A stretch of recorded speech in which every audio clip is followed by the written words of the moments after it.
Andrew Andika selingkuh dengan banyak wanita, ngaku cuma iseng. Sedang hamil anak kedua, Tengku Dewi Putri harus menelan pil pahit ketika mendapati bukti sang suami, Andrew Andika, selingkuh untuk yang kesekian kalinya.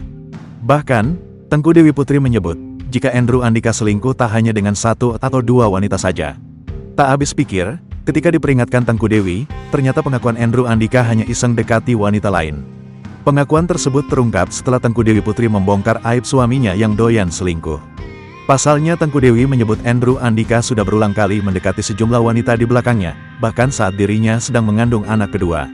Kondisi sudah menikah, sudah punya anak, bahkan sampai aku hamil, tapi aku diam, tulis Tengku Dewi Putri di Instagram, dikutip Rabu, tanggal 8 Mei tahun 2024. Saat ditegur, Andrew Andika mengaku hanya iseng. Ia pun berjanji untuk tak mengulanginya lagi. Sayangnya ternyata itu hanya janji manis. Tengku Dewi Putri harus menghadapi kenyataan pahit lagi karena suaminya ingkar janji berulang kali.